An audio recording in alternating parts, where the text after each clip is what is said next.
I just wanna chill and vibe. Baby girl, keep it real, no lies.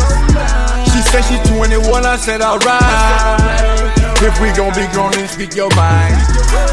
I just wanna chill and vibe. I just wanna chill and vibe. I just wanna chill and vibe. I just wanna chill and vibe. Soon as baby turn up, you know Buddha gon' turn up. Turn up, turn up, turn up, gon' turn up. Soon as baby turn up, you know Buddha gon' turn up. Turn up, gon' turn up. Soon as baby turn up, you know Buddha gon' turn up. Turn up, turn up, gon' turn up. Soon as baby turn up, you know Buddha gon' turn up. Let's start the show. Only good vibes. You know I made you big. No, I'm serious. Let's start the show. Come on, mom. Come on, mom. Only good vibes. Turn up. Turn up. Countdown. What's good, Simples? This is your boy Buddha, and over there's the lovely Baby. And we coming to you live with another rendition of Sipping and Conversations. So, baby, how was your day? You know, today was a great day to be great, y'all. Oh, it was. Huh? Yeah, man. I did what I had to do, and it was done. You know what I'm saying? And I'm starting to get symptoms of the season changing, so my sinus is giving me all the business, but I am going to push through. I just might take a day off to rest tomorrow. Okay. I see some of the Simples is already jumping in, man. Listen. Mm-hmm. How was your day? Well, you know, they got the butter from the duck like they always do. I actually worked with a cool cast of people today, man. It was great. Well, that's what's up. True indeed. What you sipping on? I'm glad you mentioned it. I'm sipping on a little whiskey, Canadian Club and ginger ale. What are you sipping on? Well, I'm glad you asked. We're going to call this brown sugar, baby. Oh. Brown sugar, baby. Well, you know. So today is being brought to you by Wellington Creek. This is a limited reserve. Yes, it is a bourbon whiskey. Mm-hmm. Finished in Pinot Noir casks. Okay. Make sure we get it in there, because they might want to sponsor. You know what I'm saying? I got you. I actually like this. I popped this till last night. First I had to drink it. Make sure it was good. Unchased. So, just put a little cube in there. Do that right there. You know how you have to. So what else did you do to it, baby? Yeah. So that's what I did with last night. So today, I added the infamous, he added the infamous cream soda. And? Cinnamon. Did that hit different? It's different than the cinnamon stick. Right. But that is why this is the brown sugar, baby. I'm with the shits. Mm-hmm. So if this is your first time, baby, just go ahead and follow, share if you must. Yes. I would love it. That's free. But if you don't, I'm glad you're a part of the show. And I like to ask the people in the bike on the live, what y'all sipping on? Yeah. Okay. What up, Doe? Welcome back. Hey, fam. Hello. Appreciate y'all tuning in.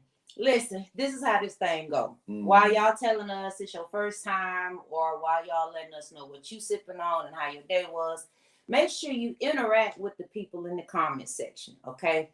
Get to know your fellow sipper, all right? So listen. Welcome, Facebook. Welcome, YouTube. Welcome, all of our audio platforms. You are indeed now tuned in to Sipping and Conversations with Buddha and Baby. And this is our season finale. Say what? Yes, y'all. We've been going for 12 strong weeks. Mm-hmm. And with that being said, we gonna be taking a break because that's what we do now. Okay. We break. And we gotta regroup, rejuvenate, refresh, recharge, all of the reasons. Okay, for all the reasons. Oh, sorry. My bad. Hadn't went too far with it. And so I'm gonna go ahead and bring our resident guest on so he can tell us how he's doing and what he's sipping on, because I know he got something grand for the people. What up, y'all? Hey.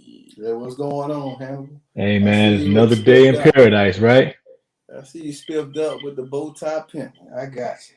Well, I just got in from work, so I didn't have a chance to put my t-shirt on, so I just figured I'd kick it like I kick it all day. That's okay. So, we here for it. So always here for a gentleman attire, especially from our guests. Thank you very much. And matching hat. That's something. And it's real. This ain't no clip on now. We don't do the clip ons. Hold on. First of all, I got a little stash of stuff. That's why I said I know he's looking at this like, yeah. That's kind of how I work it, dog. That's exactly what I do. You know. Absolutely. So what you sipping on today? So tonight, and y'all know I'm an ex-bartender, and we like to experiment. So tonight I'm drinking what I have appropriately named a sticky knob. Oh, okay. And that is a combination of some Knob Creek. In this case, we're drinking quarter oak with some honey jack on top. Oh man, boy, you trying to hit with the 1-2 punch. And then we just, we put a little splash of ginger ale on top of it, just the lip, just like you don't even tilt the can, just okay. I got you. And you see, we don't put too much ice in it because we don't need to water it down. So okay, so that's how we roll it tonight. So it seems like we all rolling with bourbon. Let's see, what you're saying is you trying to get there fast. Gotcha. Hey, I'm just trying to make sure that I am properly equipped for tonight's conversation. For some sipping and conversation. Yes, ma'am. Okay, yes, ma'am. Okay, I'm here for it. Okay. So, baby, talk to me. What do we you gonna do the recap?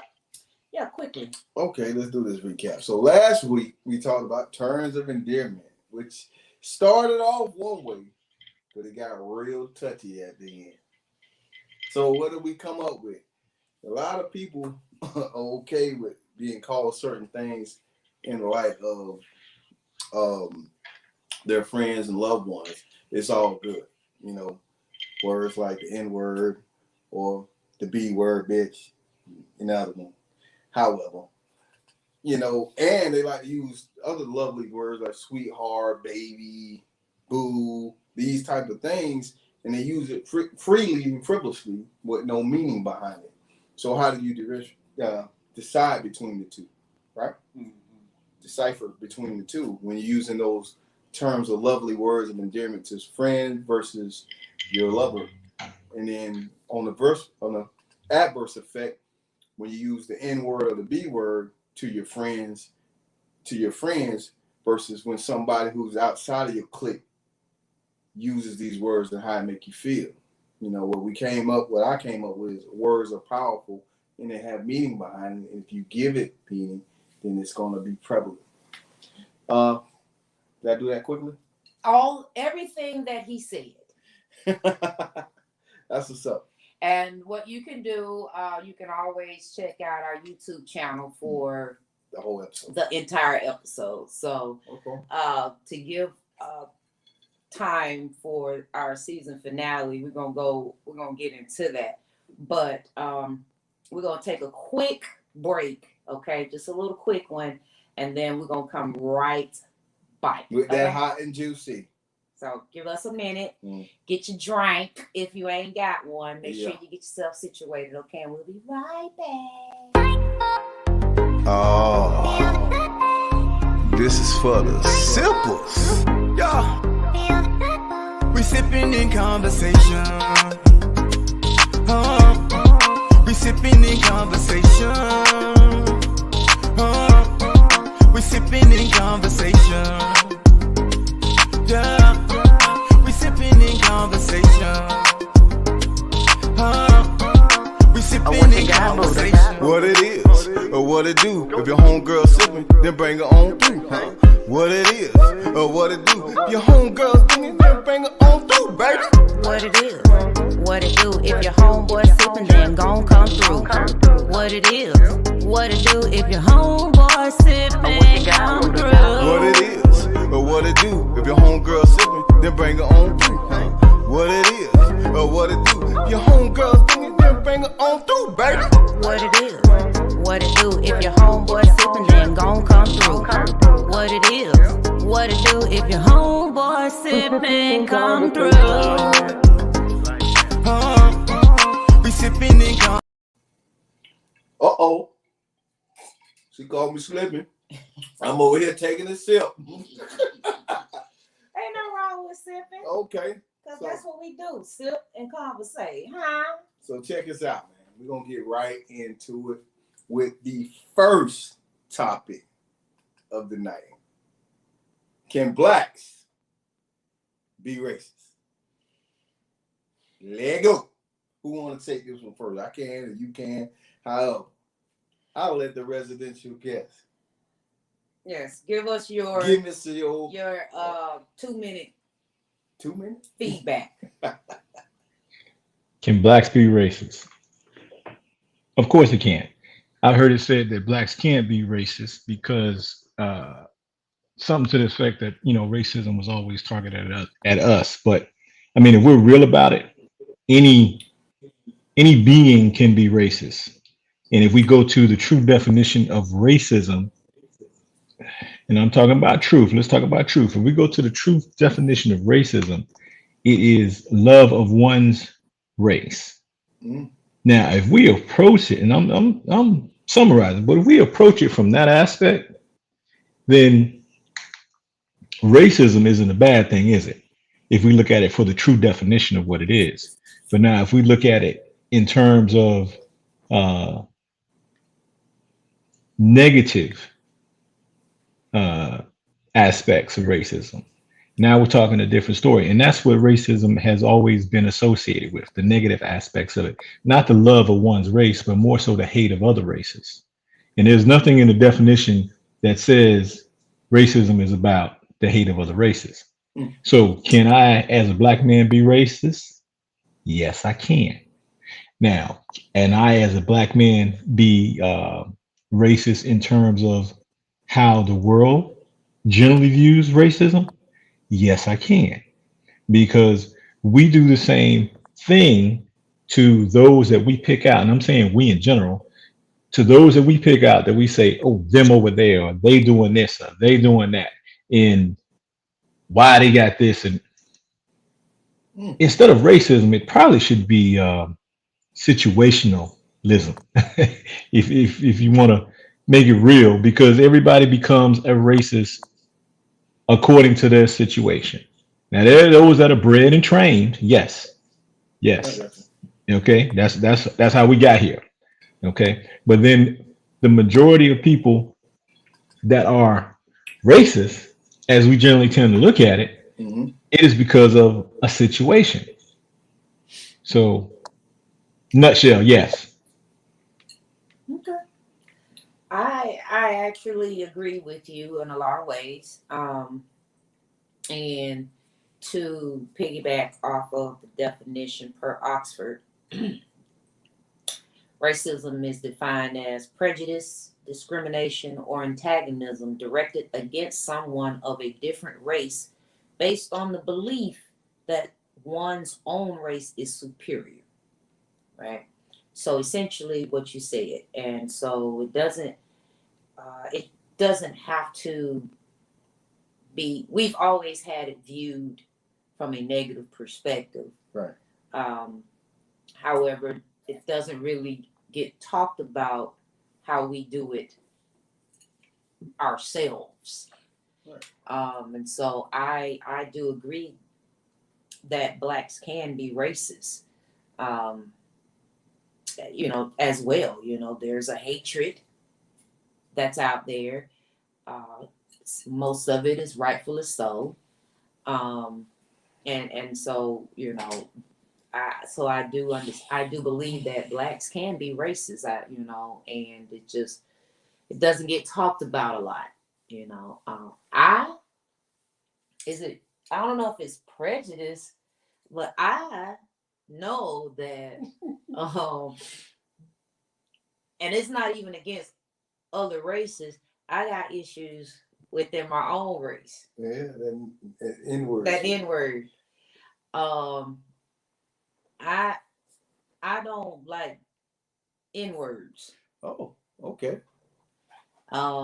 First comment, baby. I got it. I don't like N-words. So the N-word, I don't like them people. Because they go, I know we all black at the end of the day, but I don't like them N-words. Okay. Not the word per se, but the word itself. I don't like them N-word people. So yeah. So maybe I'm a racist. Okay. Maybe, but yeah, I do believe blacks can be. So before I talk, please, Mr. All right. So one of our viewers says racism is backed by a power paradigm that we historically have not had. Yeah. Yes. Well, I got you. So let me go ahead and dispel all that stuff. I too agree with you, Hannibal. I mean, the root word of racism is race, right?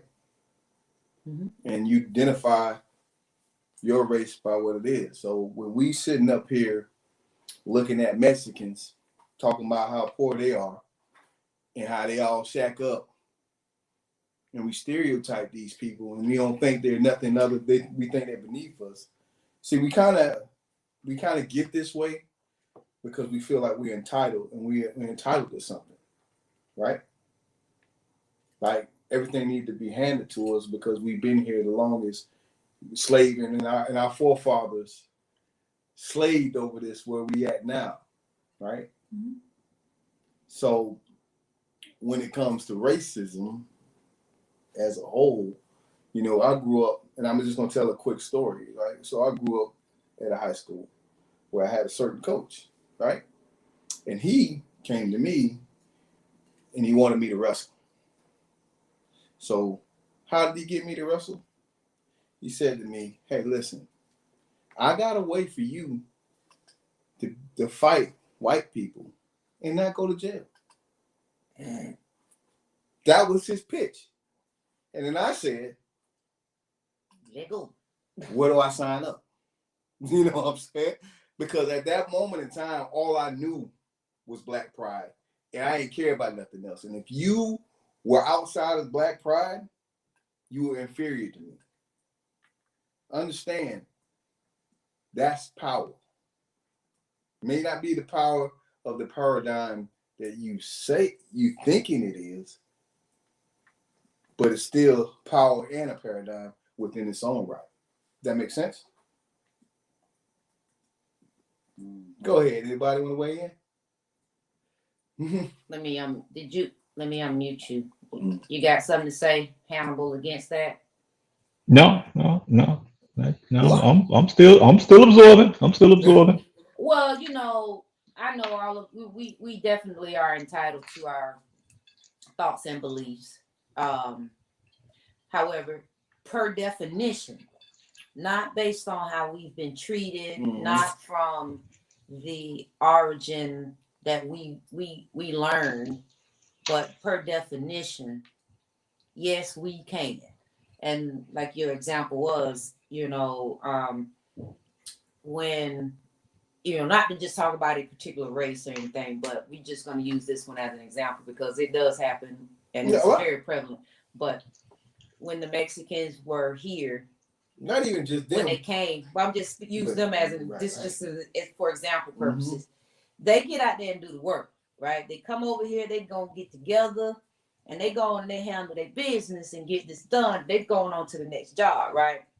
So now they done made it easy or affordable. A routine thing. The behavior is, I'm gonna just get me some Mexicans and go on and get this done. Work for the low. Work for the low, but they're gonna get this job done. They're gonna get it done right, and then they ain't gonna waste my time, right? But then black people looking at it as, here they come taking our jobs, this, that, and the third. But then when you do employ some black people, you don't get your job done quickly, efficiently. I don't want to say quickly. You don't get it done efficiently. You probably end up spending more money, and then you probably have to chase them down. And so the argument goes into they taking our jobs away, but when you get the opportunity to do the job, you don't give quality work. Okay. So when you start looking at that is the vision, that's what you're actually seeing happening on a consistent basis. You start to, instead of calling Joe and them, you gonna call you call other people because so let me ask this question. So when we use that derogatory word towards Caucasians that we like to use, right? The C word. The C word. What are we doing here? What are we trying to say? You know what I'm saying? Are we trying to put them down, make them less than us because they use this N word and it makes us feel some type of way? You know what I'm saying? Are we trying to even the playing field? Right? Mm-hmm. Well, I mean, even the little joke. I don't want to say joke, but the little old thing, white man can't jump. Right. So, but you got basketball players and football players that are of all races, and they playing. So, like, I've heard, and I've seen this in the comments, right? They talk about this power structure as a reason why is their foundational reason why we cannot be racist, meaning that we don't have the power to affect an outcome of a certain race, which I like to say that's wrong, because at the end of the day, we talked about this episode 2 or 3 about what is black culture, right? And we talked about I brought that back. We talked about how we are the influencers on what today's society is doing. They want to look like us. They want to smell like us. They want to rap like us. They want to even bump like us. However, if we have this effect on the world now, meaning how they look, how they dress, how they talk, how they walk, and what they find is sexy, because before in the 80s, they used to think the slender back lady, skinny was in. Now the voluptuous woman is everything, right? Who coined that voluptuous woman? Who said that woman was beautiful in the beginning? We were the ones that said that, correct?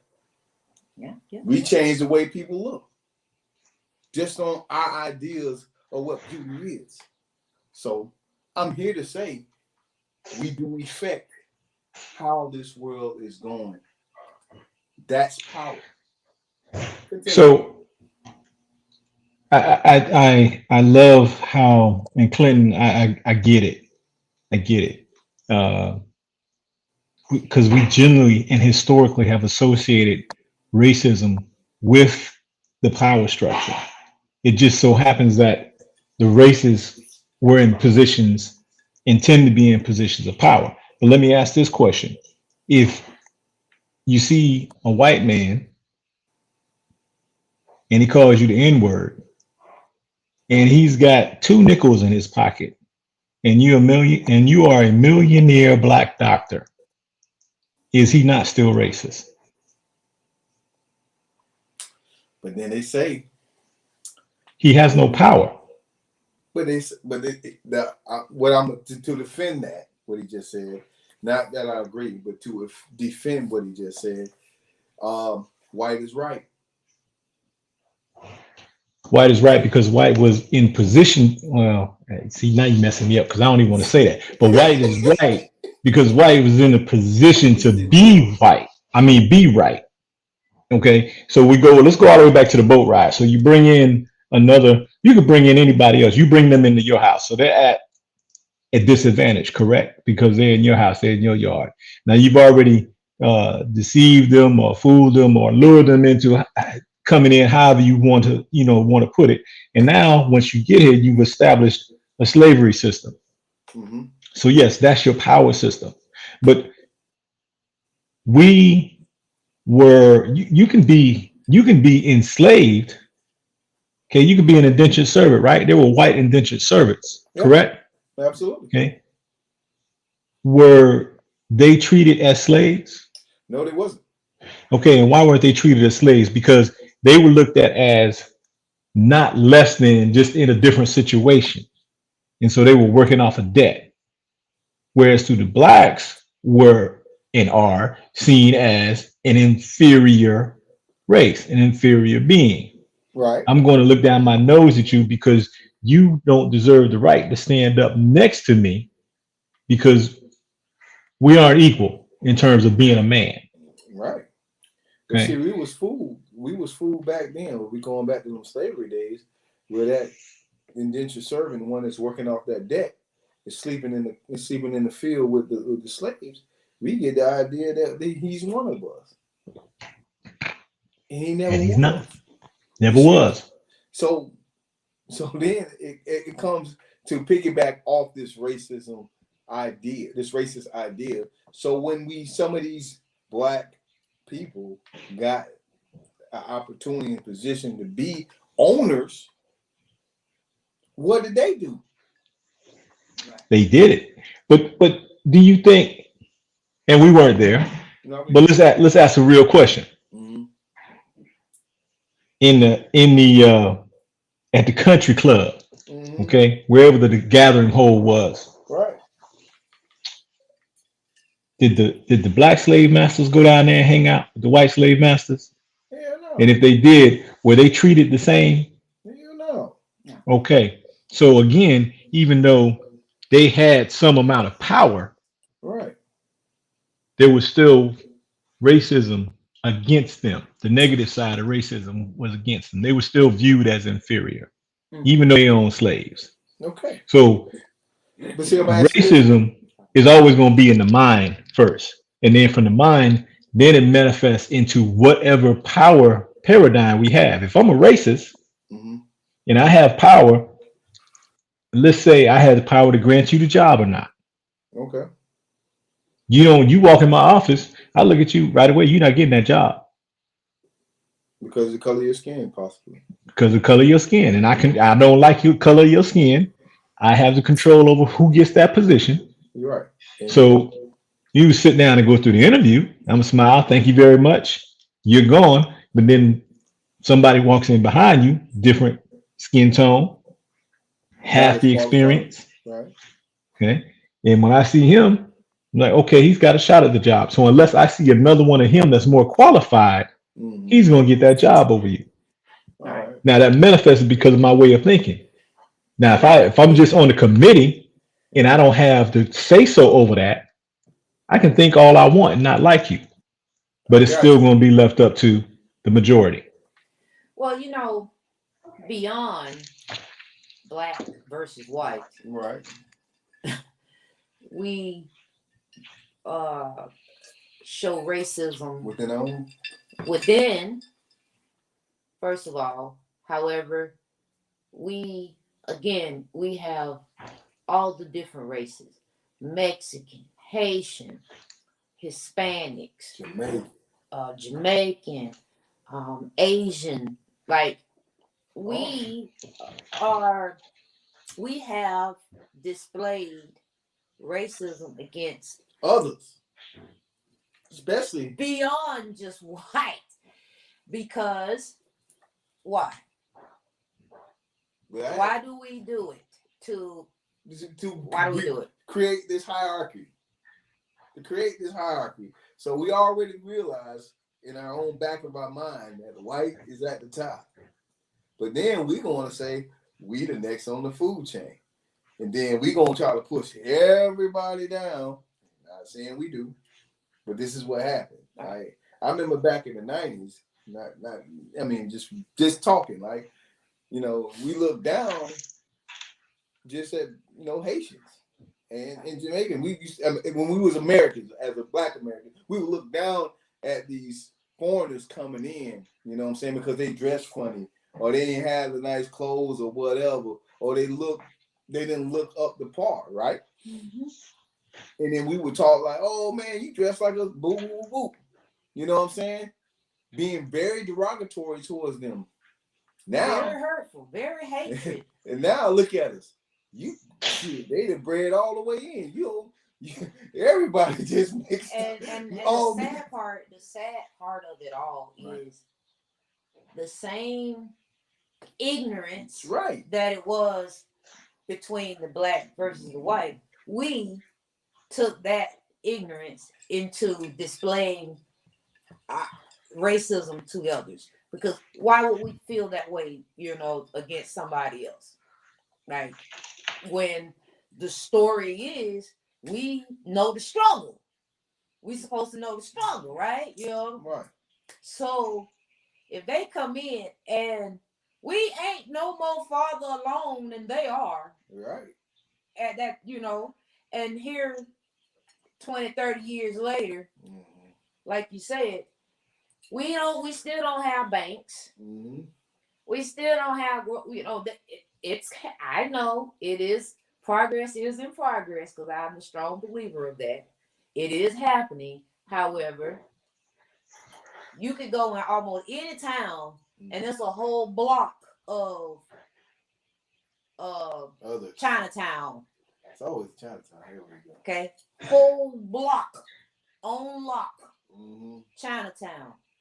Grocery store. It's the bodega in every up north, in different places. You know what I'm saying? Whole grocery store chain of other nationalities, based other races, and yet here we are.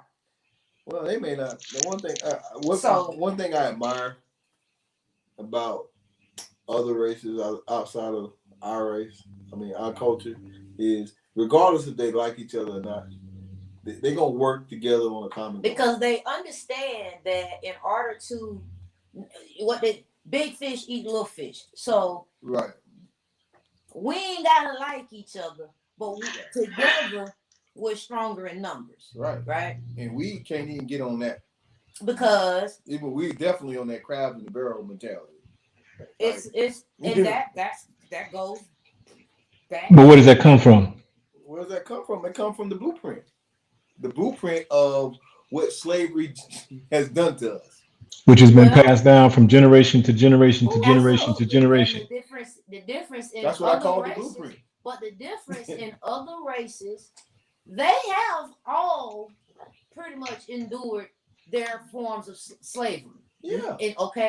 But what they did, they stayed unified as a people. All right. So when we look at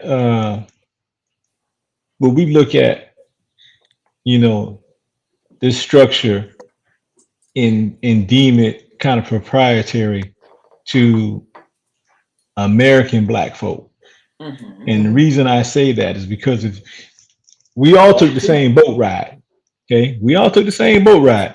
It was just different stops along the way. Mm-hmm. Now we over here at this last stop, okay, and if you look at every other colony, island, country of where we got off at these different ports, there have been uprisings. In America, there was no uprising, not from our people. There was a civil war, but that really had nothing to do with us. That really was about the white man in the North wanted to run his business his way, Mm-hmm. and the white man in the South wanted to run his business his way. Oh, well, So well, well. Now. Yeah. Mm-hmm. No, but that's true. Let me see what the people say. She going with the The people green. say that was taught to us. Okay. Understood. Okay. I agree. How could we unify when we were taught to hate ourselves? Well, in my personal opinion, okay, because it's all about opinions, I feel that at some point we have to unlearn. Break. We have to unlearn and relearn. The same way if you have children that go to school. Right. You know you ain't been to school in 20, 30 years, but that child bring you that assignment. You better learn. And you got to go figure it out. That's it. You got to go remember I got you. parts of what you did know. Mm-hmm. Okay. Now, unfortunately, if you weren't as successful educationally, it doesn't matter. We here now. You got churn. So then you go and you like, well, what are the examples? Give me the instruction manual, and then you got enough of capacity, hopefully, to read and relearn that what you did 20, 30 years ago, right? So with that being said, break the chain. So change the narrative. Start giving your children better information because it's readily available. Mm-hmm. Bring the knowledge into your home, and we can only do it one generation at a time. So let me go ahead and say, Miss Dr. Velvet, what we doing today? Is that like a lime green thing going on there? Ooh. It's like a mermaid blue. Yeah, mermaid. Oh, no, look at you. First of all, greetings. I honor you for coming on. Like I greetings. I honor Hannibal too. So we're talking about, can blacks be racist? I'd like you to share your thoughts.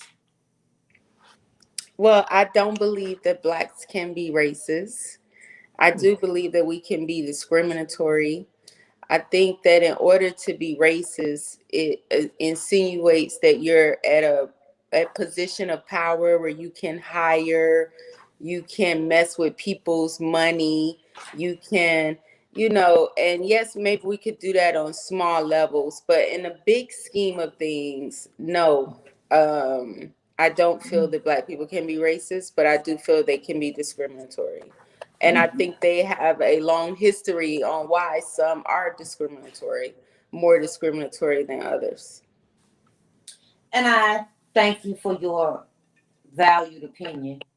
However, so what we discovered per definition is racism is prejudice, discrimination, or antagonism directed against someone of a different race based on the belief that one's own race is superior. So, per definition, yes, we can. Well, I don't know. I mean, per definition, I hate to say it, but are we not a superior race? I mean, were we not the original man? Were we, Now we're going places with you, girl. I got it, but can blacks be racist? Yes, we can. We don't like it because remember, it's a belief.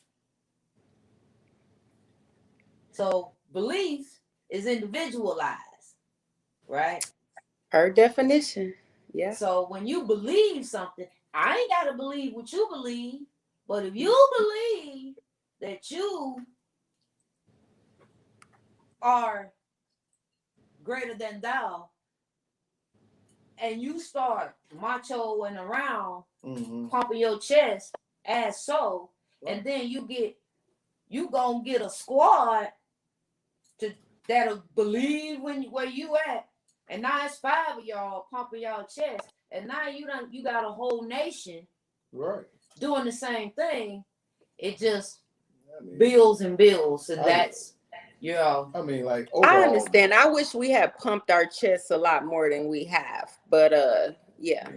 But fear tactics. always changes the direction of your mind. You know, I was watching BMF, right? Thank Which you. is, you I don't know if y'all seen BMF. So I was watching BMF, and my man went into the hospital and pretty much beat the tar out of the guy who thought he was tough, right? He never showed up again. But see, that fear, it crept into him because he got his ass whooped. So, like I said earlier, growing up, I was taught to believe that if I was to get into a fight with a white person or any other race, that I was going to win because I was black. Right? And you better not come in here. So at that moment, where is my hierarchy? Personally, my hierarchy is me being black at the top of the food chain. Because you stronger, you bigger, you better, all of that. So this shows time, like you said about your whole wrestling match. You got amped up to wrestle because this was your opportunity to be superior out there on that match. So to catch you up to speed of what I was talking about a coach, my high school wrestling coach, pitching the idea of wrestling to me. And his ideal pitch, because I went to an all-black high school, Jones High School. Hey. I just had to say that. So I went to all-black high school, and his pitch was, I got to wait for you to fight white people and not get arrested. Now, that was a racist comment that he said to this young black boy, first of all. You understand what just And happened? then what the little young black boy was like? Sign Say me up. less. Sign me up. And at this moment in time, Wow. like, listen, I was ignorant, and I was more black pride because at that moment in time, we walking down with the African medallions and cross colors, and et cetera, et cetera, et cetera.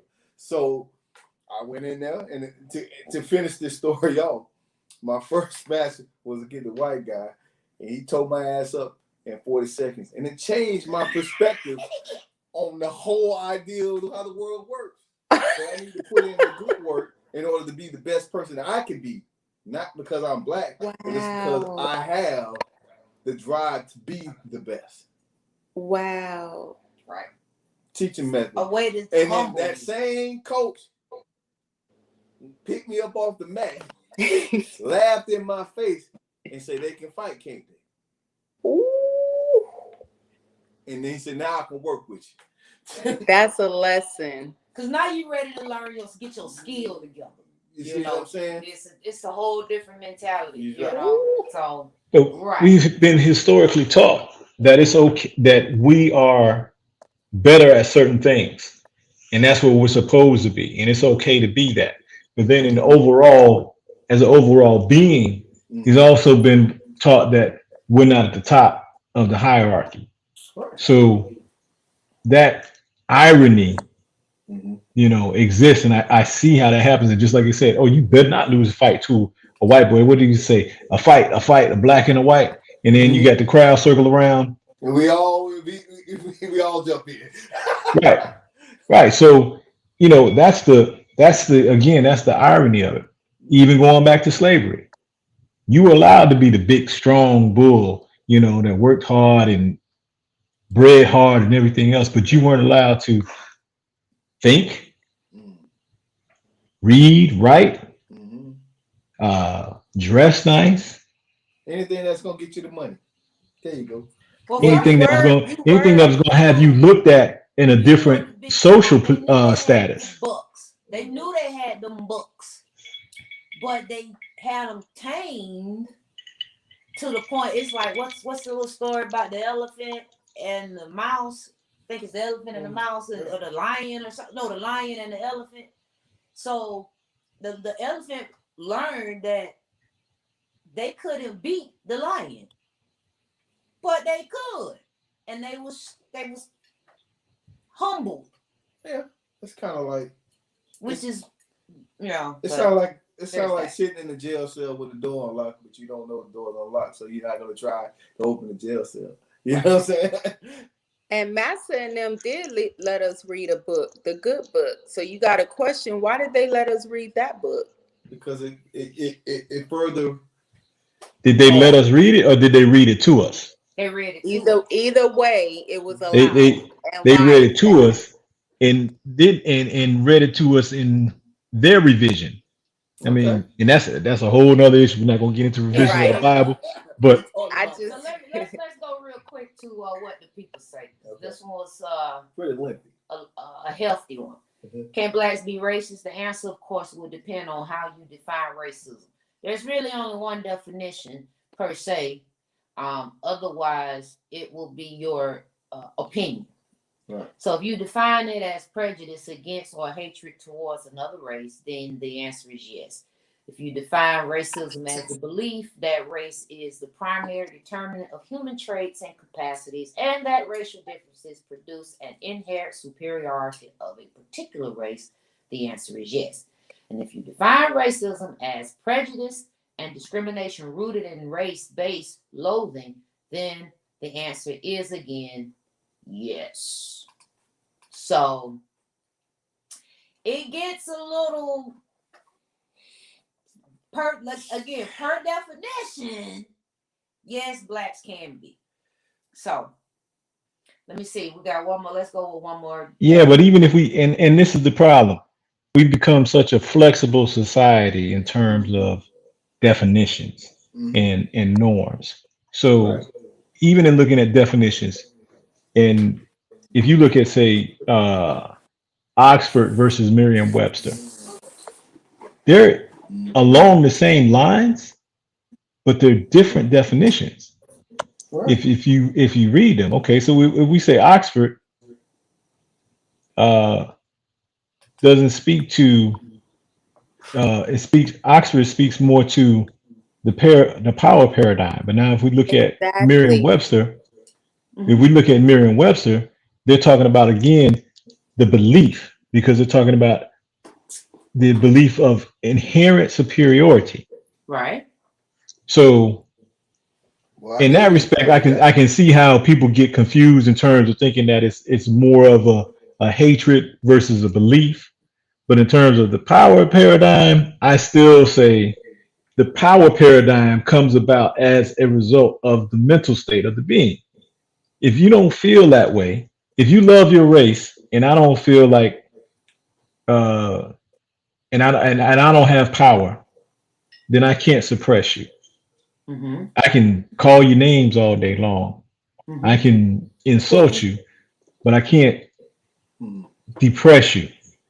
Absolutely. But now if I have $1 million and I had that same way of thinking, I can do that. Well, hold on, guys. One second. We have a brief second. We want to acknowledge somebody so we can get on in here. Yeah, we want to make sure we get that in there. So what we have today, I wanted to make sure I put this information up first so that they don't see it yet. I want you all to get this information, and I want to make sure I had it here for the record. These are some beautiful cupcakes. Right. All right. That have been presented to us by Desserts by Dre. Okay. And yeah, boy, looking good though. That word velvet at the end. You see that? Okay. So they must be good. Okay. I'm super duper geek about this.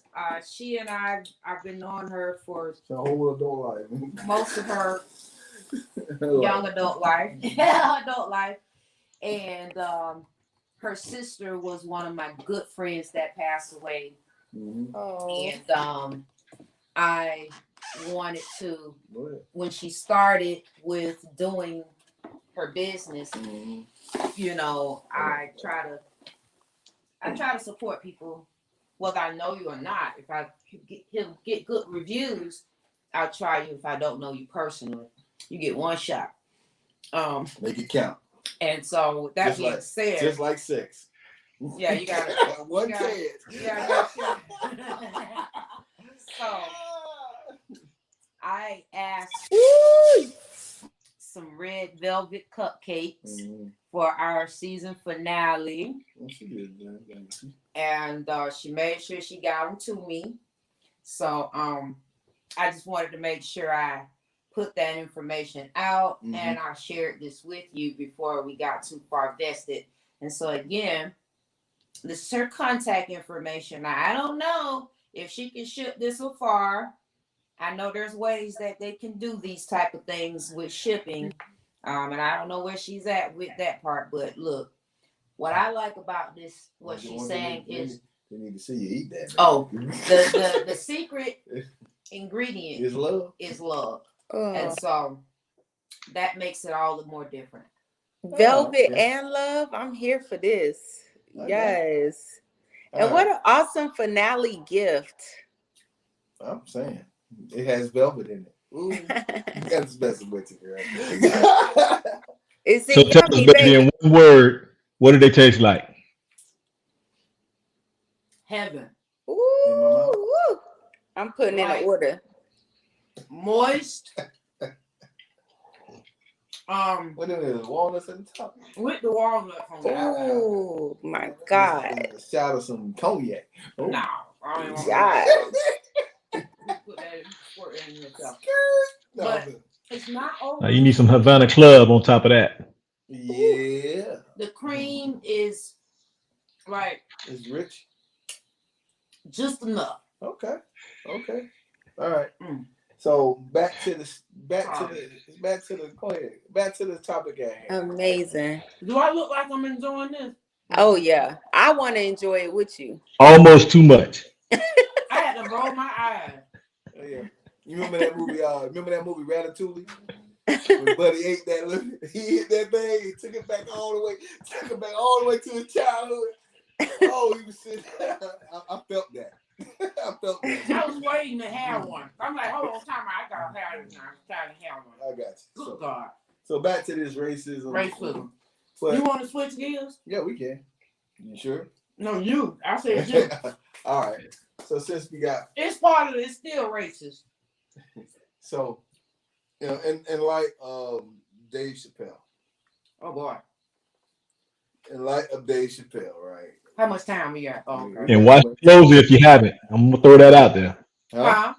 I say watch the closer if you haven't already. So he had a lot to say about a lot of different things, but what stuck out was how we are reacting to the world now. He said something about the baby, where this man literally killed somebody and was all good, but they want to hang him for saying comments about, you know, different sexuality other than heterosexual. I can't remember all of them. There's so many. It just, you know what I'm saying? Right. So it raises the question, when did sexuality become more important than race? If it did.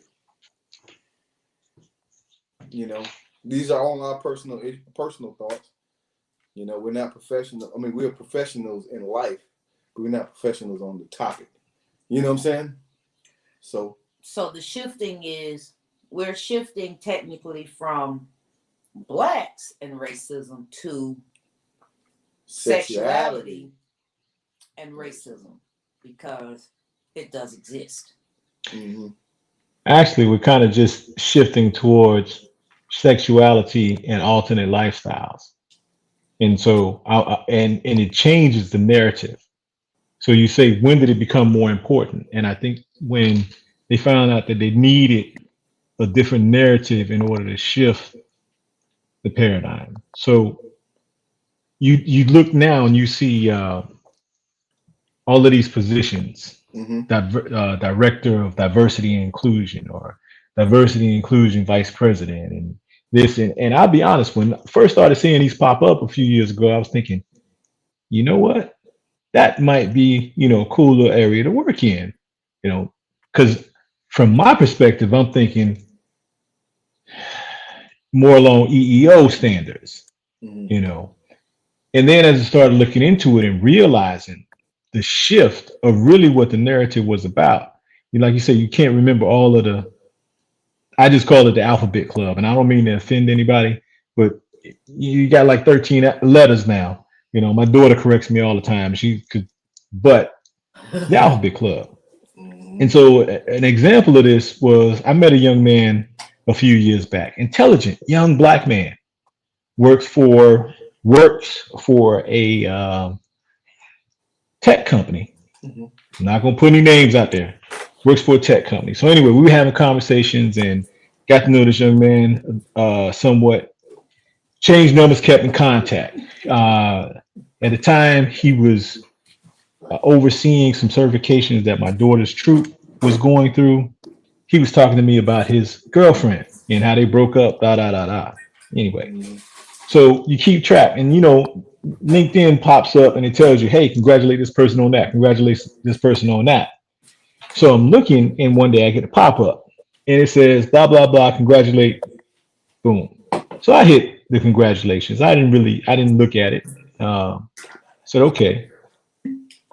So then I circled back when I saw they made him the director for diversity and inclusion for that company.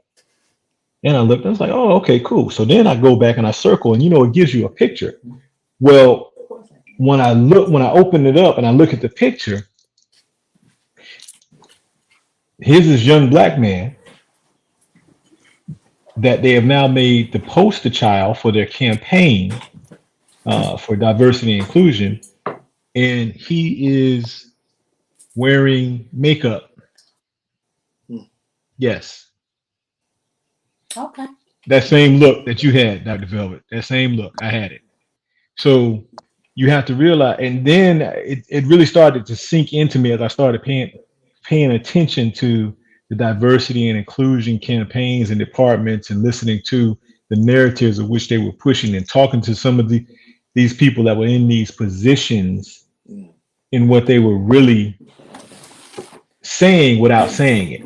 And Mhm. so now you change it from, okay, we need to push more blacks and browns into these positions, into we need to push more alternate lifestyle people into these positions to even it out. So what happens? We get watered down in the mix because that's the new initiative.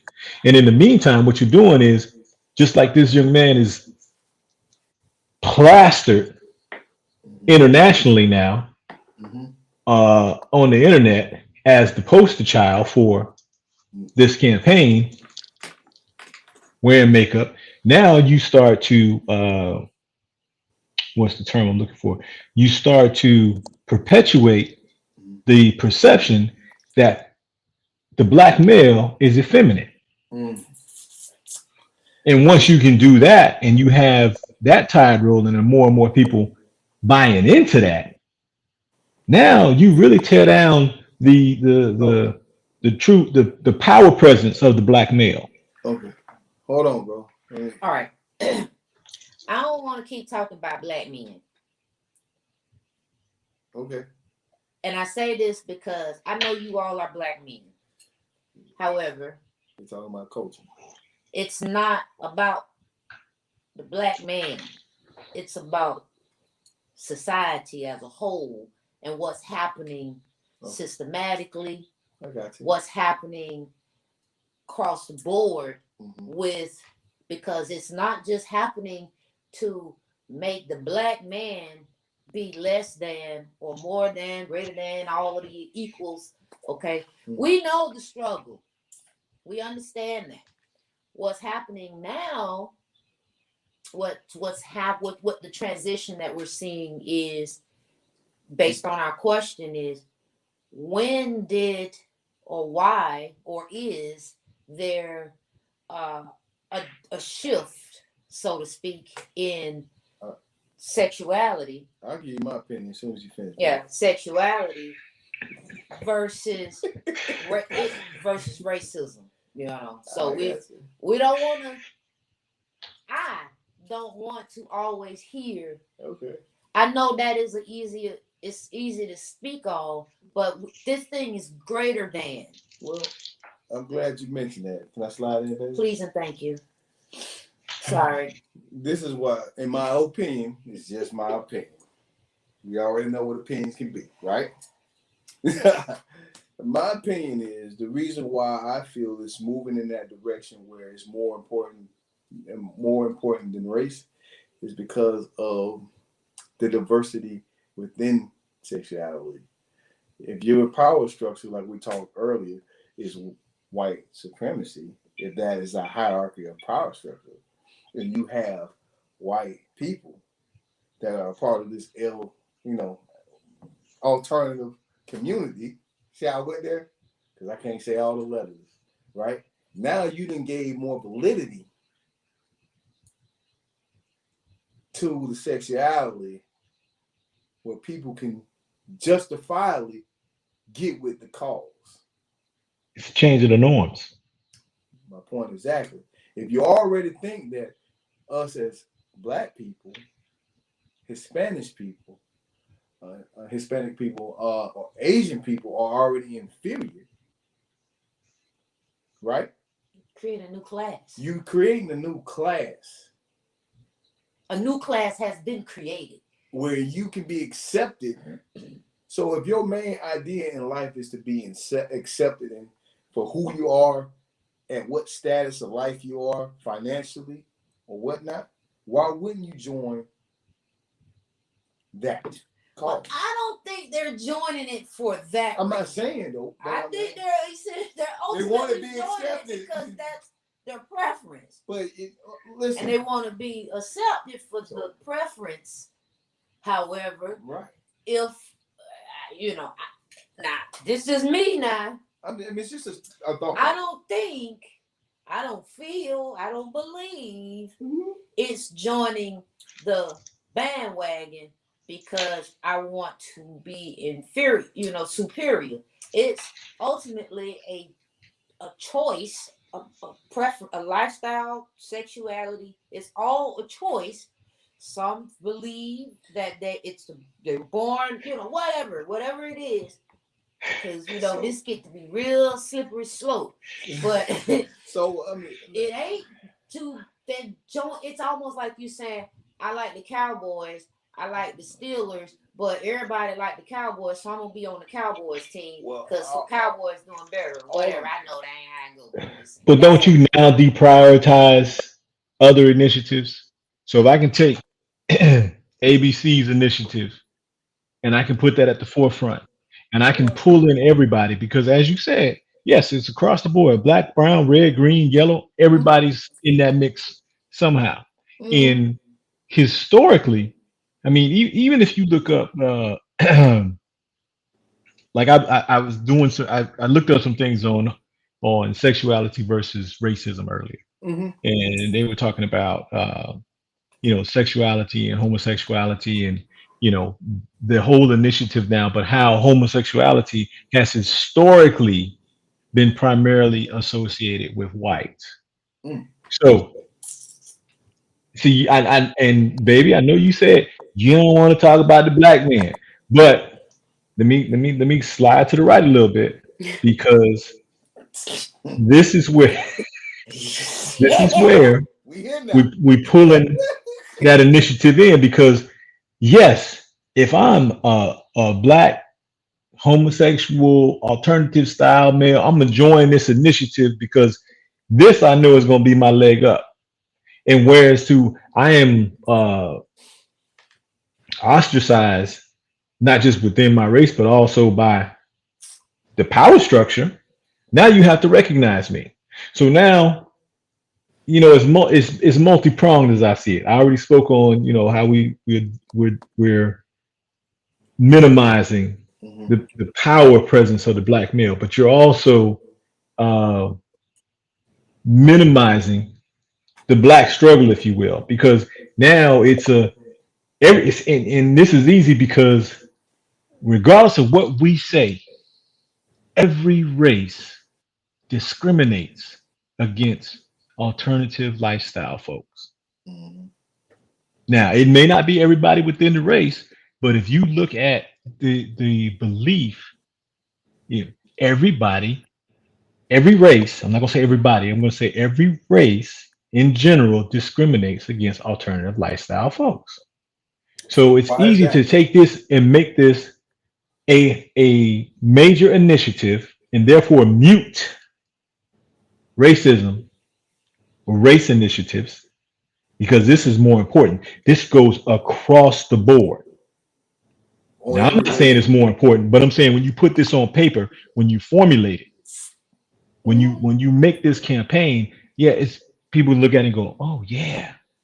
And then if I have other initiatives, if I'm here, okay, if I'm here and I'm looking down, I can look at this easy and go, we can do this one because this is the distraction that's going to mute everything else. And before they catch up and catch on, we're going to be 99 miles down the road with this. Back where we at. Back where we started from. Trying to figure out how we get to the beginning and get to the top again. Give me something. Give me something, Velvet. You've been stewing. Yes, I would love to get my opinion on this. I see your brain smoking. Come on.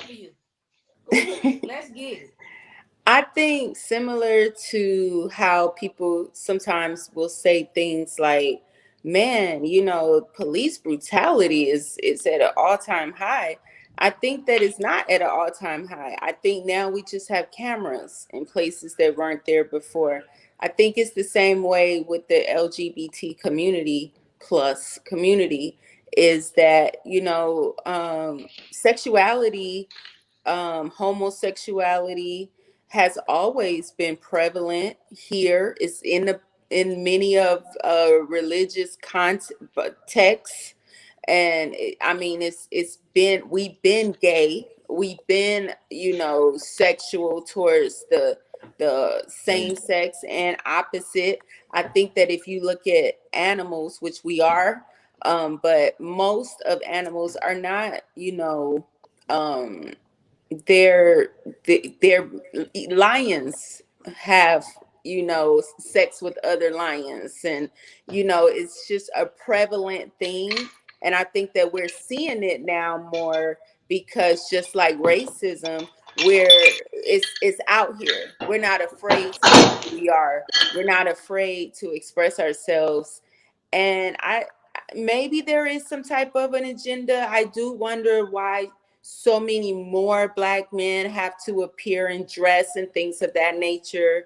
I wonder about those things. But overall, I think that saying it's an agenda and all of that is just pure, it's kind of BS. And we just gotta love people for who they are. But to answer the question, I think first we have to recognize the human race and uh, issues with humanity, and that is inclusive of sexuality. So first thing I like to say, because I like to notice everything, you are so matching your whole room. I see the green, the purples, and all this stuff. I see all that. It's like, Thank you. From the hair, look at the background, baby. I'm not doing this. I'm saying, all right. I'm not doing this. It was fucking with me, and I got it. I had to get it out. That's number one. Number two, I totally agree on what you said. I just feel like we're losing sight of what we as a culture need. You know what I'm saying?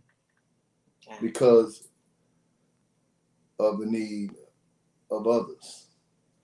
And I hate to say it that way, but we don't hear nothing about Black Lives Matter anymore.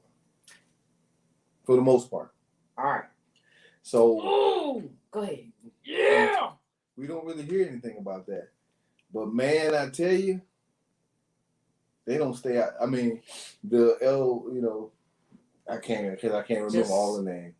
The alternative people. Alphabet Club. Nah, I'm not gonna say that either. The alternative people. LGBT community plus, because they added the A too. You see that? So when they say, now they are in the forefront. Well, they've been in the forefront for years. As a matter of fact, it's been very prevalent since the bill was passed when Obama first became president, and they just took off running.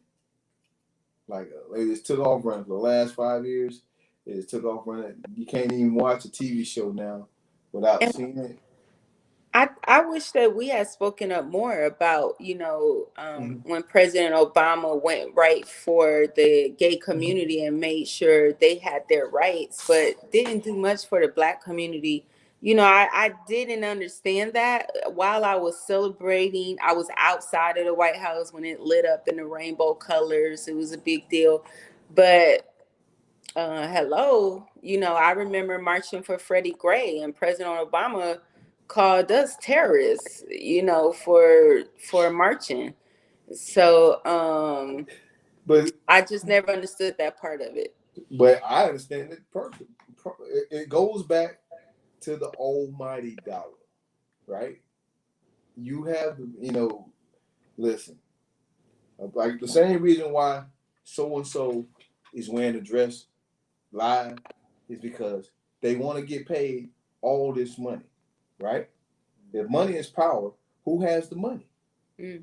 A lot of the people who are outwardly in the lifestyle, but there's a lot of people who ain't outwardly in the lifestyle, right? Like, for example, it's no differently heterosexual male, but if you wanted that part, you had to do something backdoor to get it, regardless if you're a man or a woman. Backdoor, really? That's what we doing? No. It happens. It's the sad reality. It's the sad reality. You know what I mean? If you want that, if you want the status, sometimes a person will forego their own morals compass to get it, right? Mm-hmm. However that looks. Mm-hmm. Go ahead, Hannibal. And can I just say one more thing that Baby said? She said she feels it's a choice. I feel with most homosexual people, and I would venture out to say most, it's not a choice. I remember as a little girl, my cousin just crying because she was gay and she didn't want to be gay. She said, I'm already overweight. I already stutter. I'm already Black. Like, why am I gay too? And she was distraught. And I don't feel that it's a choice. Many of us have family members that we knew was gay, age 1, age 2. And how many times did it come out correct in our assumptions because we noticed certain things? So I don't think it's a choice. So I wouldn't say a choice in the matter of what you tend to like.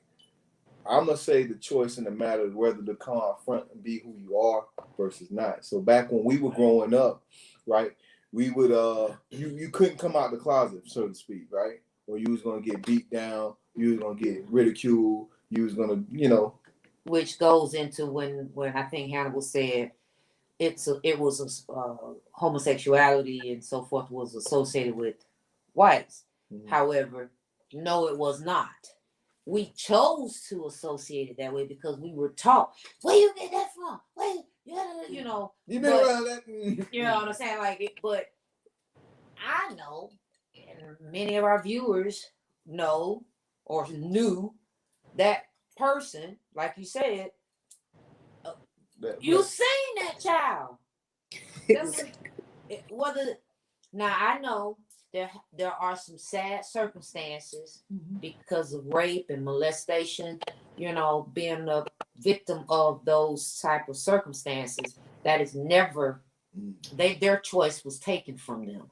And it became the way to cope, especially if it was in the home with the father or the auntie or or the brother. It's all these different mechanisms. But so I know, and I don't mean that pretty much what Buddha said, the choice I'm saying is to be outward about it, because it was a time where you had to be quiet or you're going to get beat down, especially in a 2-parent home. Right.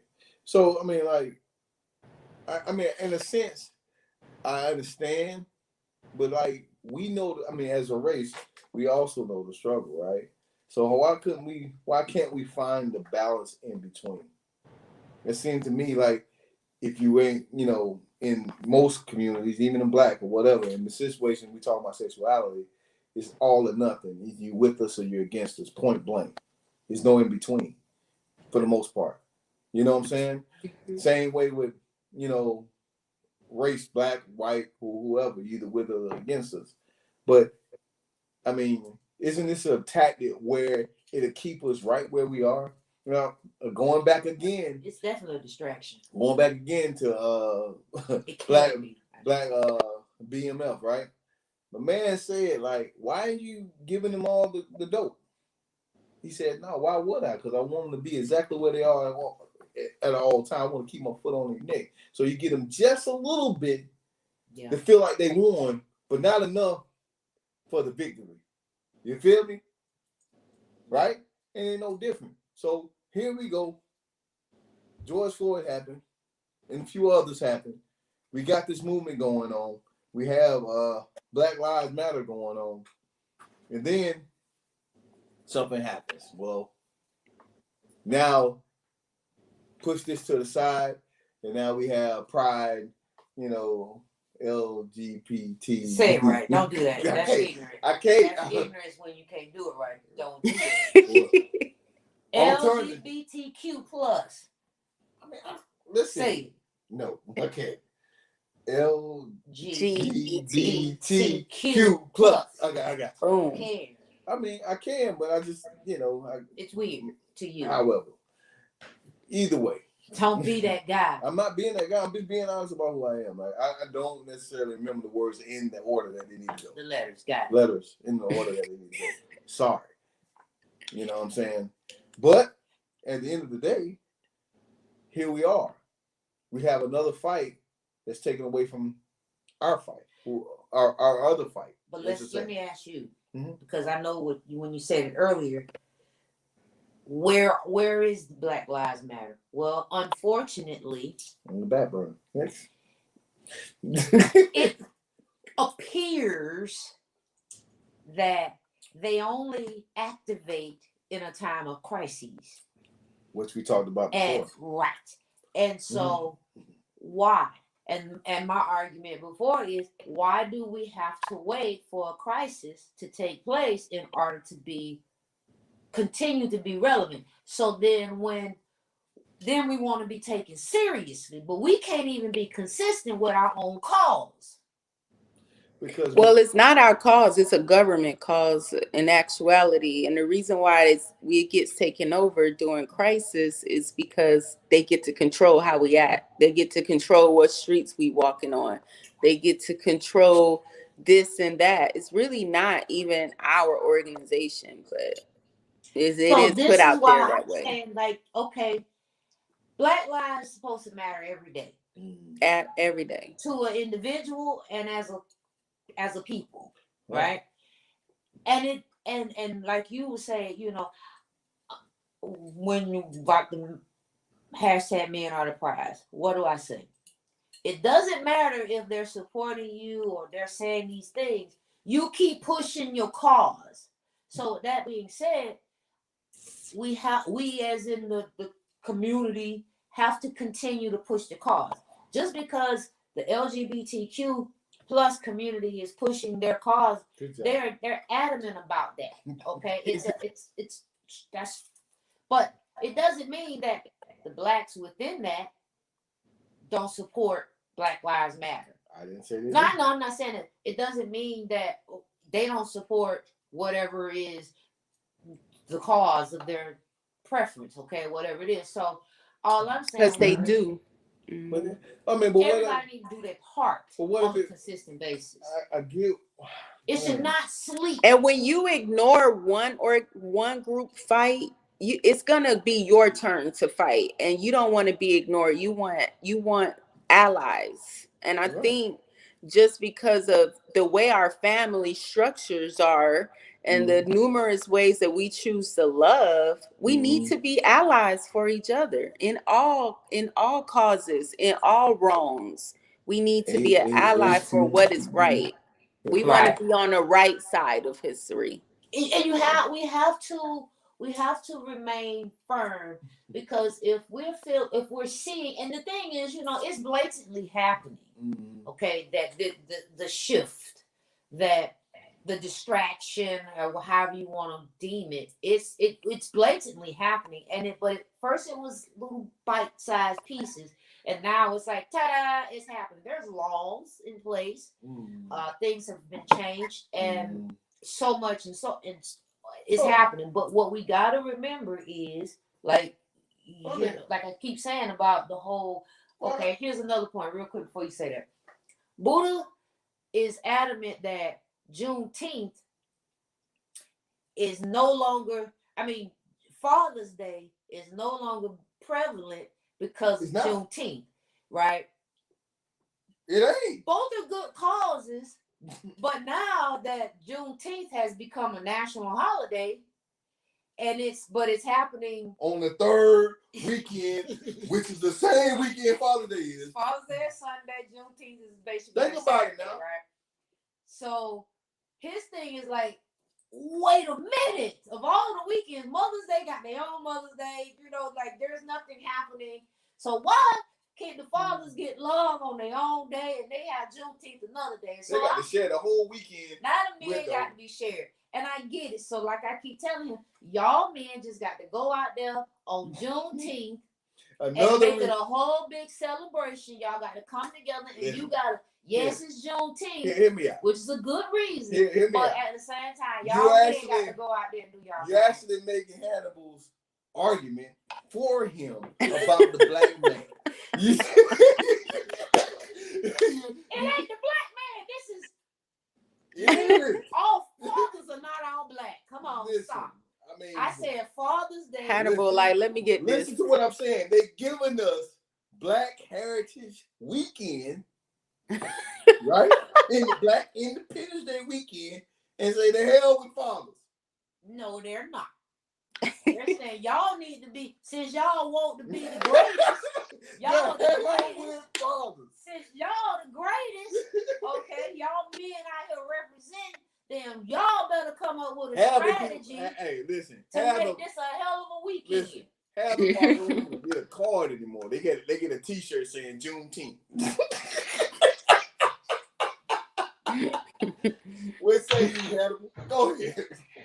So y'all got me over here like double dutch. I'm on the sideline trying to jump in, just like here I go. So first of all, every group deserves equality and equity. Yeah. And those aren't the same thing. We know this. They go together, but they aren't the same thing. Every group deserves that.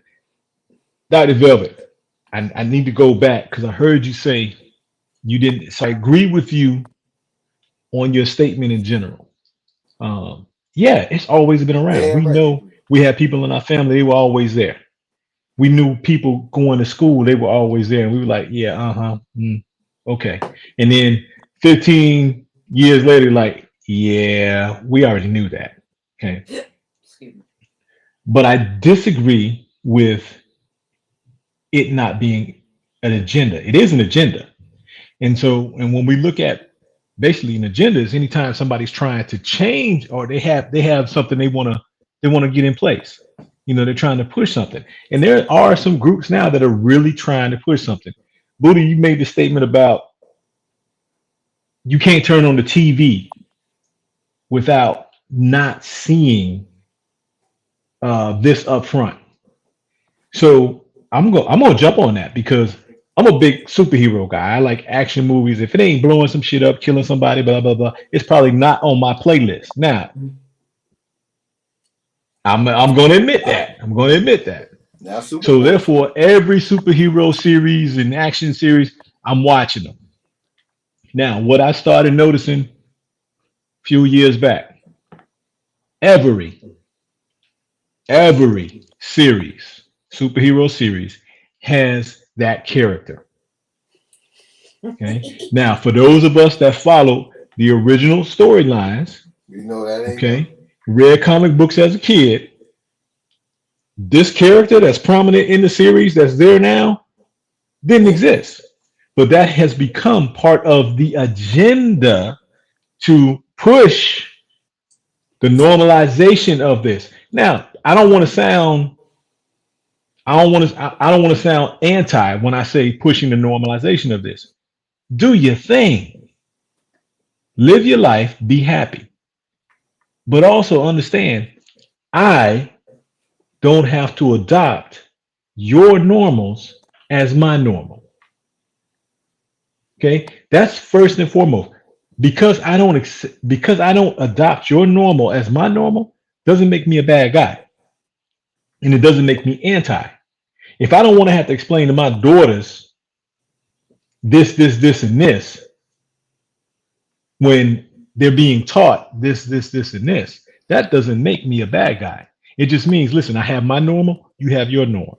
But there are agendas in place that are to one desensitize us to what we consider our normal and to make us accepting and not just accepting, but to adopt what others consider as normal.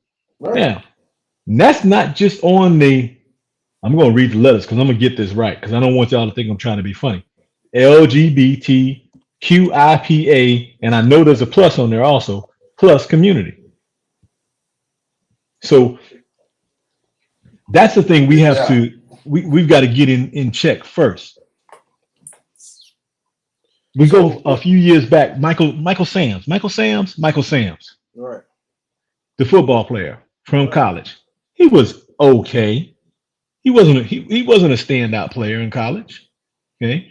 He waited till right before he hit the draft or before the draft was coming up to declare himself as the first openly gay football player. Okay. Right? Uh-huh. Now, by doing this, you make it so that the NFL they can't not give you a tryout because now if they do that, they're discriminating. And they can say, well, he wasn't that great. But because you put this out here, now it's been tried in the world, and everybody's going to say, oh, they didn't give him a shot because he's gay or he's openly gay. He gets on TV. I got you, Buddha. I got you. He gets on TV and he says, well, my sexuality is nobody's business. Oh, now it is the world's business. But you put it out there. Exactly. You made this the conversation. So, it's conflicting agendas. You don't get to say, well, my life is my life and what I do, in my world is my world. Right. And then turn around and say, well, this should be the norm. You can't have it both ways. Well, I'm glad you mentioned that because I'm gonna go before we close this thing out soon. Something just happened. The coach, John Gruden, just resigned, fired, however you want to look at it. This is what happened, right? So in this piece that he's got going on, he was resigned it. So in this piece he's got going on, he talked. He was talking about bigotry, race, toward talking down on a racial scale. Nothing really happened, but as soon as he came off talking about somebody's sexuality, this motherfucker got to go. This is the prime example of what I'm talking about. Right? You can go to work tomorrow, say something racial about somebody's race. They'll pull you in the office, talk to you, counsel you. You'll probably be on your final, but you're still working. You know what I'm saying? But as soon as you talk about somebody's homosexuality or whatever sexuality that they're into, your ass is out of there like tomorrow. So you can't say that's not an agenda to normalize that. I think it should not. I think in both cases, people should be held to the fire. I don't think we should be mad because, one is being held to the fire and another is not. We just need to have a conversation where we say both of these things we should not be doing.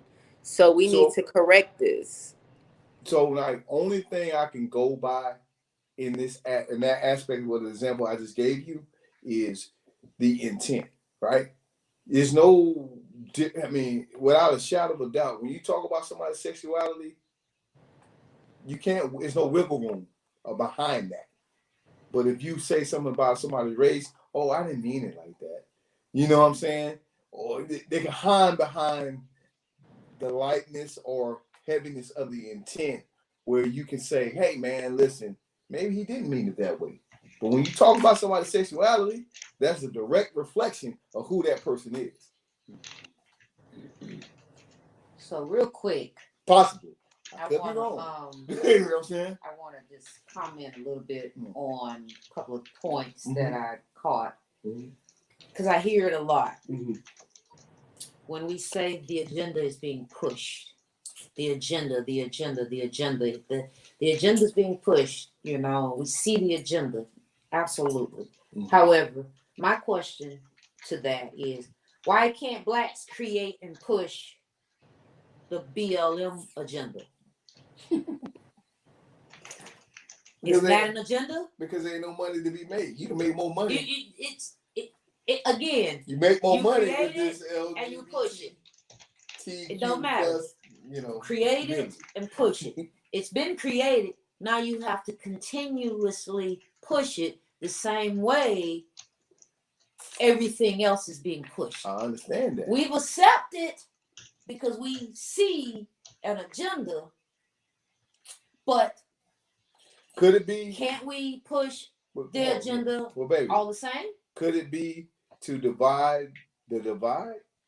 If that makes sense. I mean, we need allies. We definitely need the allies. When I'm saying divide, when I say divide the divide, meaning like, okay, we got this black movement, we got this Black Lives Matter movement. So if I say, you know, Pride Week or Pride Movement, let's go with that, right? Pride Movement. Now I done took a quarter or a third of Black Lives Matter and moved them off the mark into a whole nother category. Now the Black Lives Matter movement has just been weakened. That's why you create allies. Point blank. Understand now? Point blank. You gotta. That's the agenda. If the to agenda is to push the Black Lives Matter, I'm not saying. Just a thought process. I'm not saying you gotta. You know, this is the way it's gonna work. But because we can see the agenda, that means an ally needs to be formed in order to level the playing field. One, because there are in the community are black people. So you have an inside person to formulate an ally. But here's the if problem. all else fails. But here's the problem. What's the problem? The problem is you telling these same people to choose. No, you don't have to choose. This is not a choice. You can't take away your skin color. Listen, you still black. Listen. Okay, I got one. Still a what? N-word. O.J. Simpson. Gotcha. Let me move on. I got one. So I'm hearing and I'm seeing, you know, people still saying it's not an agenda. But then you turn around and say it is an agenda because we're trying to move the needle here. But I want to point this out also. So, and we can go back all through this conversation, even go back to racism black. Gotcha. Racism black. Okay. Look at your commercials now. Okay. So there are two things that are happening in your commercials. The first thing, what you're going to see, you're going to see beige couples. You see beige couples. You don't see a black couple. You might see a white and a light-skinned black, but you don't see a brown. You don't see a brown or a dark-skinned black person in the majority of your commercials nowadays. Right. Okay. That's the one thing. The other part of that is you're going to see the alternative lifestyle couples, and they're going to be in that beige genre. And you're gonna know the difference. Okay, so you can't. If this is the majority of the commercials that I'm seeing, especially when the commercial starts out, because it used to be the commercial would start out, you see a man and a woman, a family, da da da, and then they might flash to an alternative lifestyle couple, and then they move on. Now these commercials generally tend to start out with the alternative lifestyle couple, and then they move through. So I'm gonna ask you this question. I'm gonna throw this out there because I like In the it. beige, I not like to black, throw this out there. So like, white and brown, brown. so I asked this question and I'm meaning this, but so it's okay. It's okay for same-sex marriages to be, it's legal now across the board, right? But yet you can't marry more than one person. Mm. All right, that's another topic for next season. Don't do it. You trying to get us killed, brother? No, we're not gonna do that. I'm just here. I Time love out. weird. We can talk about that. Buddha, you are trying kilt, KILT, kilt. But what I'm saying is, if you Uh-uh. if you choose, what the whole purpose is, here we are now, and I like to say, We is evolving. Go ahead. Okay, no. I'll stand back because Do not do that. No, sir.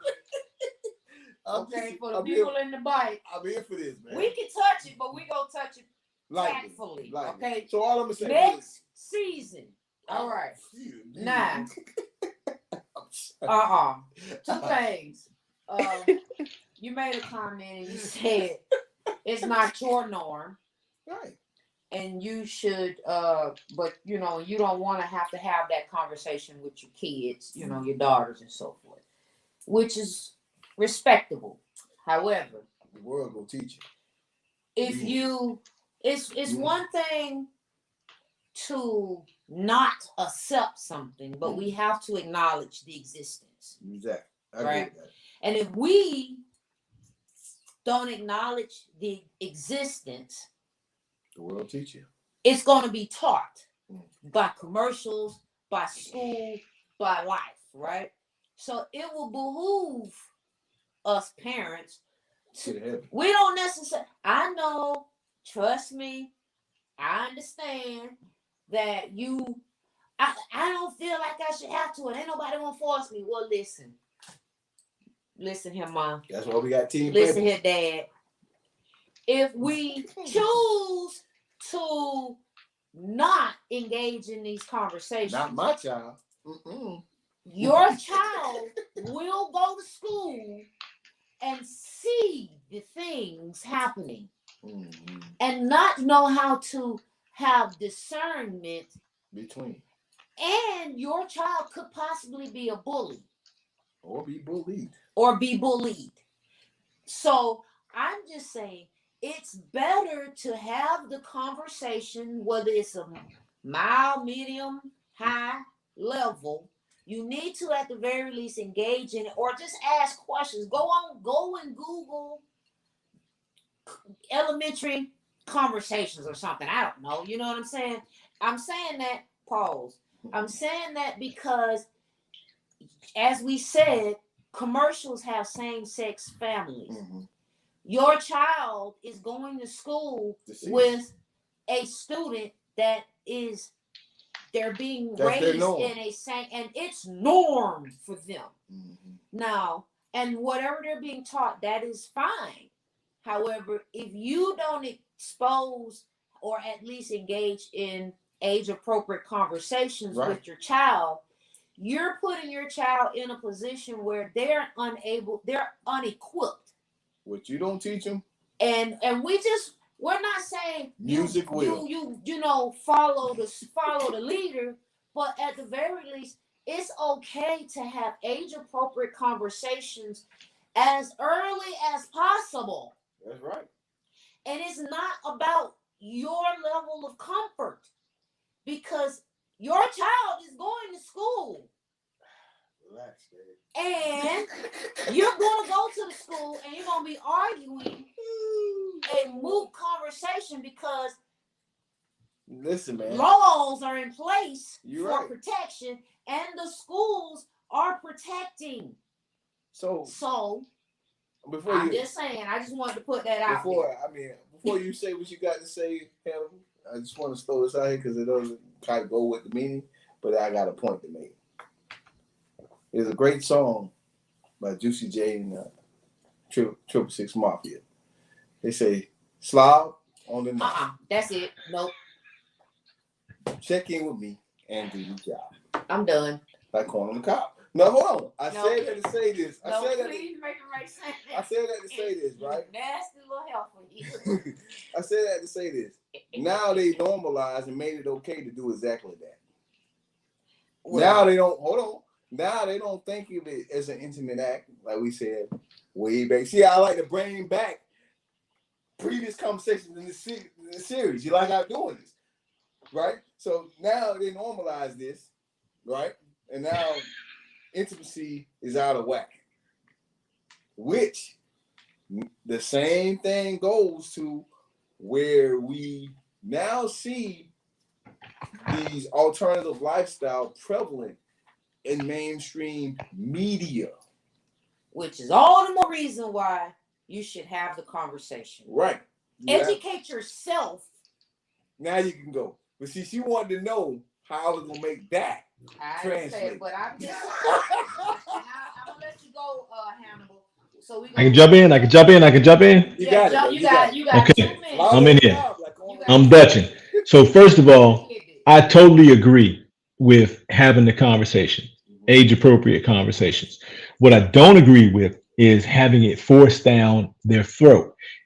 If we're walking through the mall, if we're anywhere, okay, any situation, I'm not gonna say normal, any situation, and you've got let's say a male and a female, and they're over the top with their actions.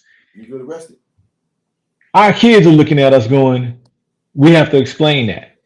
That's not a normal situation. That's not historically the norm. Same thing on an alternative lifestyle. If you have that type of situation, now again, you have to explain that. So my point is, do your thing, be happy, do you live and love.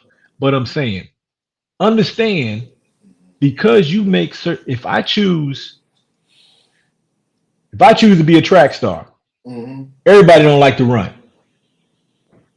Right? Everybody don't want to train, they don't want to do that. Okay. So while I might be enthusiastic about it, I need to have some understanding. This is not everybody's orientation. Okay. So you can't get mad at me because I don't like to run. Right. I love it. I can't get mad at you because you don't like to run. Same thing, your lifestyle. Everybody has their things that they like to do. And I think that is that's a major flaw with mankind, period. We tend to think because I like to do certain things and I think this is cool, that everybody should feel the same way about it, or that it should be okay with everybody and it should adopt it. Now, some things are within certain realms and they don't really extend into other people's atmospheres. Some things don't. Or should I said some things don't, some things do. Okay. Some things do. Okay. And so we need to understand, just like we understand how we carry ourselves, how what we want to present of ourselves, we need to understand that in terms of our lifestyles. And if you want to walk around and say, it's none of your business what I do, then why are you making it my business? Why are you putting it on Front Street? Why are you making it the conversation? I feel that. Velvet. But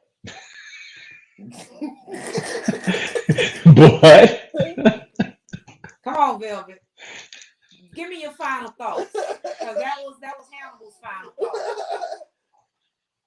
Wait, you're muted. Hold on. Let's get you unmuted. Oh, you gotta unmute yourself. My final thoughts are live and let live. You know what I mean? I think that we have to educate ourselves. We have to educate our children. We have to be okay with people choosing to live how they want to live. We have to be respectful of all. We have to eliminate racism. We have to eliminate discrimination. We have to eliminate biases against gay people, straight people, whatever. And I think that I appreciate your platform for just, letting us say these conversations out loud that we say all the time in our vehicles and just in private spaces. It's important. And I appreciate you guys. I think this was a wonderful finale discussion to have. I think y'all look amazing up here on the panel. I appreciate everybody in the comments. Like, this is just a wonderful conversation, and I'm happy to be a part of it. Oh man, that's dope. That's dope. This last one was pretty. I liked what was said with this comment here. The lack of conversations being had by parents with their children, I believe, leads to our kids in their formative years. Leads them, right, to explore life without proper guidance. This is the same issue where Black parents don't talk to their boys about how to deal with emotions. They just end up lost and confused when they have to deal with them. Truth. And so I really like that. And this one says exactly, you have to teach them or it will be taught, but not the way you would do it. Get in front of it. You understand? And I do agree with that wholeheartedly. So my final thoughts, I was against having this conversation just because it's a one of those weighted ones. However, it flows with our season of regarding Black culture and the culture as a whole and the things that we deal with within our culture. And this is one of those topics that is of discussion. So I appreciate you acknowledging that we are having those conversations that, people have in their inner circles and things like that, but they don't yet talk about them openly. And so we're trying, and that's the main part of this whole entire podcast live show, is that we do have it set up for real talk, real life, real people. And so the purpose of it is so that we can engage in these conversations on a level of informational purposes. It's not to persuade to be any way or other. It is more geared towards just understanding other things do exist outside of your norm, what you would deem as being norm, right? So one of the examples that I thought about when we were, when Hannibal was speaking about seeing a same-sex couple out and you're in the mall and so forth, is just a question for me, not to necessarily have feedback, but just a question to put out there in the old great matrix.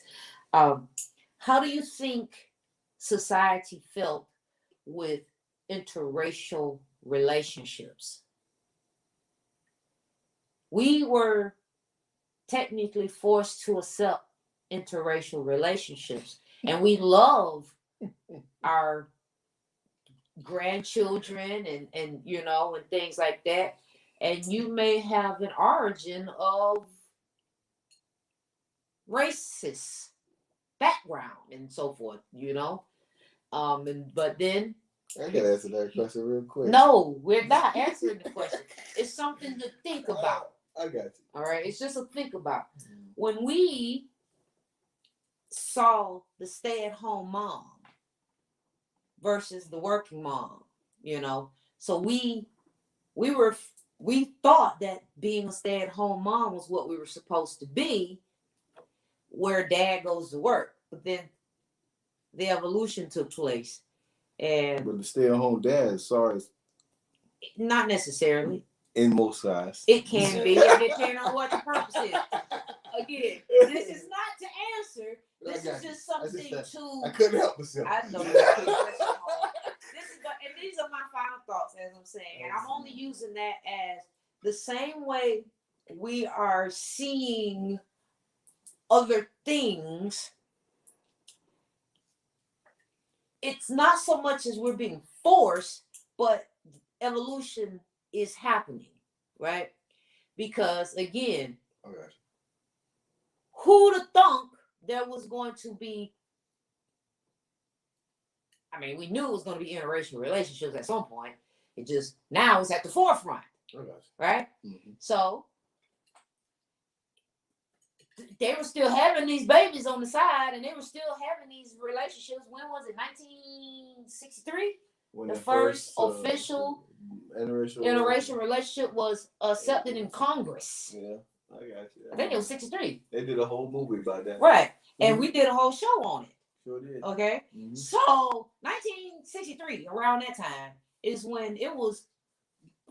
Think about it now. 1960. When did we integrate school systems? So just think about it. So now that happened. You see what I'm sure the world at that time would have believed there would be you cannot discriminate, and interracial relationship couples can go and legally get married. So right. So now here we are, legally able to have same-sex marriages. What's going to happen next? The world will never know. We know what's going to happen next. But let me go ahead and slide in. That was my final thoughts. So I'm gonna slide in. I'm gonna be very brief. Nah. I know. I'm usually the one that give out, because y'all know I'm over here with my book. You taking notes. So I mean, this whole overarching series is about Black culture and changing the narrative. I question, and I'm challenging all those involved who can hear my voice, is how do we get this idea to be unified? You know what I'm saying? How can we get sexuality in their movement to mesh with the Black Lives Matter movement, to mesh with the equality movement, to mesh with the understanding that love should reign supreme over hate? Humanity. You know, why do we gotta identify ourselves as a certain sex or race when we should just really be focusing on what's right and what's wrong? You know, how do we change the narrative? Number one, we got to educate ourselves. Number two, we got to hold ourselves accountable. And number three, be willing to make the change as it so fits to be needed. Right? So what's holding us back? That's just the question. So, season finale. Thank you. And stay on after this. Yeah, hang tight, you both of you all, after this is over. Okay, don't go away. I have to do some transitioning, and then y'all stay right there. Okay. I know I'm humbly grateful for all of our viewers this season. This was tough. And thank my two, because this is first that we had the same guest on pretty much the whole entire series. Yeah, this was dope. and the value of the backgrounds coming in. So I honor both of you guys. Thank you. Absolutely. It was great, because for people that may catch this at a later time and they didn't catch it from 3 seasons ago, 2-3 seasons ago, one of our guests I don't think she'll have a problem with me talking about it just briefly. Dr. Velvet Loves is identifying as asexual. And so you tell them what asexual orientation is. Pretty much means that I don't have sex often. Very, very, very, very rarely, if ever. I don't have sexual, feelings, and it's plenty of other ways to be passionate and sexual without penetration. So I love it. I'm asexual. Okay. And the reason why I wanted to say that is because this conversation, you were able to provide a valued opinion with regards to sexuality and, help keep us in check with making sure, we're not being too far left, too far right, and, although we're quite respectful of regardless, just because this one gets carried away sometimes. This one, as in Buddha, however, he knows where to draw his line. But and so it's all fun, but when we get into certain areas, we have to be meticulous and strategic in correct usage of terms. And so, with no disrespect, that's why I wanted to make sure he said the letters. He can say them.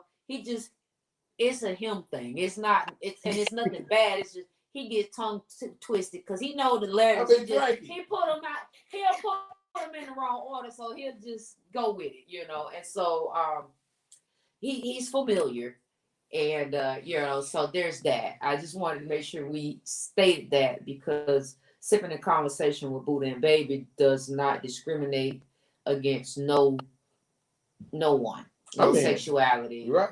We're here for it all, we're friends with several letters, close friends. So there's that. And then we have our great Hannibal that's been with us. Thoughts from the base. From the base dash mint. Mm-hmm. Right? I said it right, Hannibal? Mm-hmm. I want to make sure I be saying it right. Mm-hmm. So he's been with us. I've been having get back, Hannibal. You know what I'm saying? But he has great, strong opinions. And I say strong, but not in a bad way. But just he has a lot that he can talk about, and so you guys should definitely check him out on his blog on YouTube. Thoughts from the base dash mint, MENT. You can definitely check him out, and he is Hannibal, HANNIBAL N. Burton, BURTON. Now, right now, Dr. Velvet Loves, she is not actively on any social media platform. I know a few people have asked about her. However, if you need to get in touch with her, you can definitely reach out to Buddha or myself, Baby. And you can reach us on our webpage at www.buddhaandbaby.com. And that's baby with an I, not a Y. Okay. And you can reach us there, send us an inbox, or you can come to either of our social media platforms and inbox us, and we'll be more than happy to get you connected with her. She'll be, I'm sure, more than happy to speak with you. She just transitioned and moving and such, so we would have to be respectable of that. But I know she's readily available to answer and, so forth. And don't you deal with battered women, right? Yes, I provide joy coaching to those, that have come from wounded backgrounds. Mm-hmm. Yeah. So wounded, you could be emotionally, physically, all different levels. Yep, I teach you how to go from hurt to happy. Okay. Very good. I wanted to make sure that's prevalent because to change the narrative, we got to really be accountable. That's one of the ideas. Understand thyself. That's accountability, right? Yes. Absolutely, absolutely. So listen, it's gonna be about a good month before you guys see us again or hear from us. In December. So we'll be back, but at the same time, it's gonna be a little minute. Okay, we're trying to get things together. Go ahead and finish out the year and take it back into another absolutely profound 12 weeks of sipping and conversations. So again, we do appreciate you all, our guests that's been on this season. We appreciate you all. For those that are interested in being an upcoming guest, if you feel that you have experience, careers, and all the different things of the same that are of value, added value to our show and our viewers. So with. You know what time it is. If you can do that, again, you can find us at www.buddhaandbaby.com. And when we come back, we are live every Wednesday at 8 p.m. Eastern time. Yes? Thank you all so much. Yet again, it's Sipping and Conversations with the Buddha and the Baby. We sipping in conversation. Sipping in conversation. Beat me up, Scotty. Beat me up, Scotty. Sipping in conversation.